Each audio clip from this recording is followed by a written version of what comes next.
Agaseke k'amakuru mu karere ngapfunduriye muri Kongo Kinshasa haramutse imirwano ikomeye hanganije ingabo za leta ya Kongo FARDC n'inyeshyamba za M23 ku musozi wa Kahongo rukikije Masisi Centre. Ingabo za leta zishaka kongera kuyisubiza aka gace zaraye zambuwe n'inyeshyamba. Masisi Centre birava kuri milimetero nka 80 uvuye mu mujyi wa Goma, umurwa mukuru w'intara Kivu y'Amajyaruguru. Sosiyete sivile ya Masisi yavuze ko ingabo za leta arizo zashoje intambara ku nyeshyamba zishaka kwigarurira umurwa mukuru wa teritwari ya Masisi, ndetse ngo ibunda bya rutura byakoreshejwe muri urugamba byatumye abantu basigaye muri Masisi Centre bakangarana. Ingabo za leta ngo ziri kumwe n'abarwanyi ba Wazalendo n'indi mitwe bafatanije mu ntambara. Amakuru avuga ko abantu benshi bahunze Masisi Centre kandi imbere bari bagarutse FARDC maze kubafata, ariko ubu ngo benshi bahungiye warikare. Ikinyamakuru Actualité dikenzwe n'ubwo FARDC yatakaje Masisi Centre nibura ngo gifite Ngungu ndetse na Karuba. Ingabo za leta ya Kongo Kinshasa zari zatangaje ko zifite Masisi Centre, uzaje kwemera ko ugace zagatakaje ubukagenzurwa n'inyeshyamba, ariko nkuko byagenda kose barakisubiza.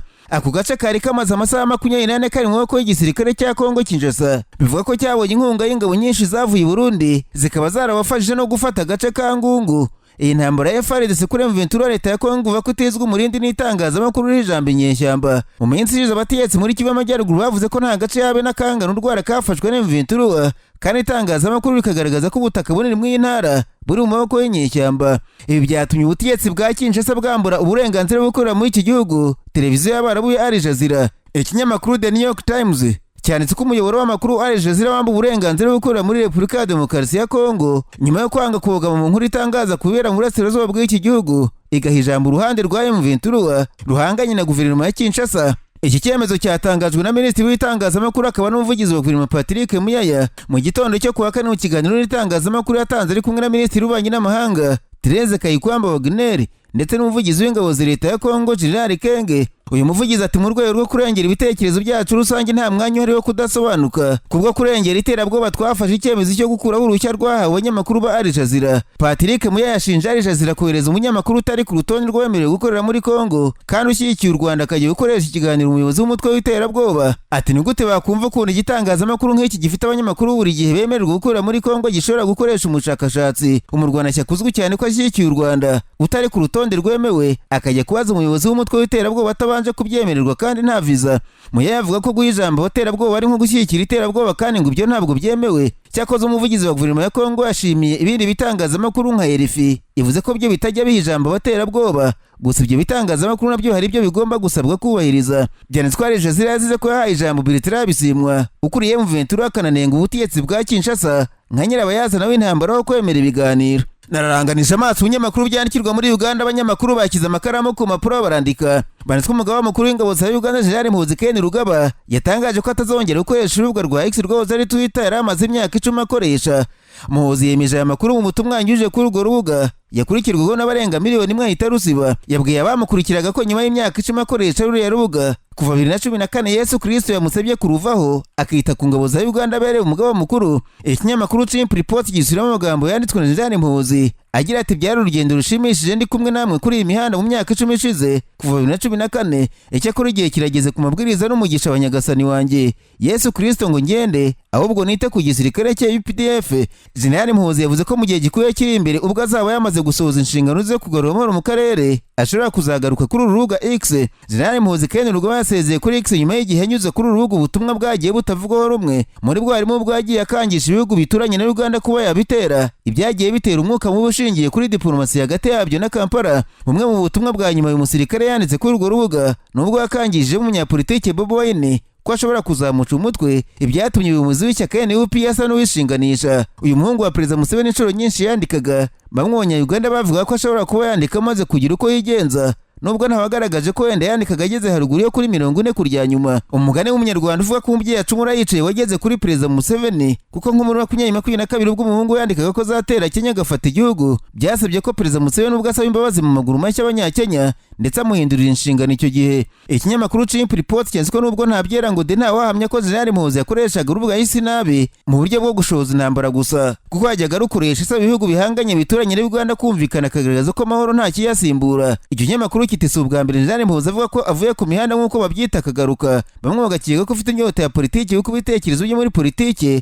no gushaka abafana yabihakoreraga. Kuri iyi nshuro irigenda rya Muhoozi ryateye bamwe kwibaza icyo agamije ndetse n'icyerekezo gishya yabafashe. Bamwe babona ko yaba yaba avuye kuri uru rubuga kugira ngo ashyire umutima mu gisirikare gifate mu gipfunsi, abandi bagasanga yaba ari amayeri akoresheje ngo hanagura ubusembwa yagiriye kuri uru rubuga azagaruka nta makuru mabi abantu bamuziho. Gusa ko yavuze ko ashaka kuzana amahoro arambye ku mugabane wa Afurika byateye benshi kwibaza ko yaba ashaka kuba perezida w'u Rwanda agasimbura se, kuko nta bundi buryo yazana amahoro ku mugabane atari perezida w'igihugu. Nasimbukiye muri Kenya, abanyamakuru bicaye imbere ya mudasobwa barandika. Banatwara utari umunyamabanga wa leta muri Minisiteri y'ikoranabuhanga muri Kenya, Madame Margaret Nyambura Ndungu yanze umwanya wo kuba ambasaderi wa Kenya muri Ghana yari yahawe na perezida William Ruto. Yavuze ko bitewe n'impamvu ze bwite ndetse no kwita ku nshingano z'umuryango, kuwa kane Madame Nyambura agomba kwitaba komisiyo isuzuma abayobozi basabiye imyanya mu nteko ishinga amategeko. Uwo munsi abohereza ibaruwa avuga ko ku kazi atagashaka ntaho azajya. Ubwo iyo baruwa yo kwanga kujya muri Ghana yasomwaga muri komisiyo y'inteko ishinga amategeko, abadepite bavuze ko banzaga n'ivumye kuko yabaye wa kabiri wanze kujyayo nyuma ya Victor Mugaka Kimosi nawe yoherejweho na perezida Ruto umwaka ushize akanga kujyaho hari mu kwezi kwa kane. Perezida William Ruto amaze iminsi afite ikibazo cy'abantu ashaka guha akazi mu nzego zitandukanye bakakanga, ndetse Nyambura kuri wabaye umuntu wa gatandatu wanze inshingano za perezida ku 2024. Nubwo bamwe batabwiza ukuri perezida Ruto impamvu badashaka akazi ke, arabamubwiza ukuri zigakamweho zitanye. Nka Festo Diambo kuri ishyirahamwe ry'abanyamategeko muri Kenya yahawe umwanya wo kuyobora ikigo gishinzwe kugaragaza imyenda ya leta, asubiza perezida William Ruto ko atayobora ikigo kitemewe n'amategeko kandi ari umuntu ujijutse. Hari umugore wundi wagenwe na perezida Ruto yanga akazi avuga ko afite uruhinja atazabasha kuzuza inshingano afite umwana kandi atajya gukaza umwana atameze neza. Hari umugabo wundi nawe wahoze ayobora ikigo bamukura ku mwanya bamuhaye undi avuga ko atabasha gukorera leta ifite akajagari no kutumvikana arabyanga. Perezida Ruto ariko abanyakenya baramutse bamwiha nyuma y'ijambo yavuze kuwa kane asaba ababyeyi guha uburere urubyiruko n'abakiri bato kugira ngo bazabe abaturage beza. Abakoresha imbuga nkoranyambaga babwiye perezida Ruto ko urubyiruko ruba muri sosiyete rukora ibyo ikora, bamubwira ko kurya ruswa ari bibi kurenza uburere buke ndetse no gushimuta abantu bakaburirwa irengero ari umwanda kurusha uburere buke. Hari abandi bavuze ko guverinoma ya Kenya kwanza ya perezida William Ruto nta kintu na kimwe ifite cyo kubwira abantu kubyerekeranye n'ubupfura cyangwa se imyitwarire myiza, kuko yamunzwe na ruswa n'imikorere mibi, bagasanga gutunga urutoki abakiri bato ari ukuba rwabuze isoni. Umuyobozi w'inama y'igihugu urubyiruko nawe yavuze ko batiyetse nka bakindi cy'ikiture visi perezida w'igihugu n'abandi nkawe ntacyo bafite cyo kuvuga uko barebera abato bicwa n'ubutegetsi iyo bagaragaza ibitagenda. Agasanga kuvuga ko urubyiruko rwa Kenya nta kinyabupfura rufite ari ukurengera, kuko umwera waturutse bukuru buke bakwiriye hose muri iki gihugu. Kandi urukiko rukuru rwaciye iteka ko kugerageza kwiyahura byari bisanzwe ari icyaha gihanwa n'amategeko bivuyeho, ubu bitakiri icyaha ari ikimenyetso cy'uburwayi bwo mu mutwe. Abantu bakwiye gukurikiranwa n'abaganga bo kuba abanyamategeko. Minisiteri y'ubuzima muri Kenya yavuga ko uburwayi bwo mu mutwe bwiyongereye ku isi kandi bufata bitandukanye, ikabona ko kugumya gufunga bagereje kwiyambura ubuzima byaba ari ugusonga umupfu. Ubusabe bwo kuvanaho ingingo bwari bwatanzwe mu rukiko na komisiyo y'igihugu uburenganzira bwa muntu igaragaza ko igihugu cyasinye amasezerano menshi mpuzamahanga yo kurengera uburenganzira bwa muntu kidakwiye gufunga imyaka 2 umuntu wagaragaje ko afite ubumuga, kandi ngo byanabuzaga abantu gushaka ubufasha mu nzego zita ku buzima bwo mu mutwe. Ishami ryo rishinzwe ubuzima OMS riherutse gutangaza ko abanyakenya barenga miliyoni 1 ndetse hafi 2 bagaragaje ikibazo cy'umujagararo cyangwa se agahinda gakabije,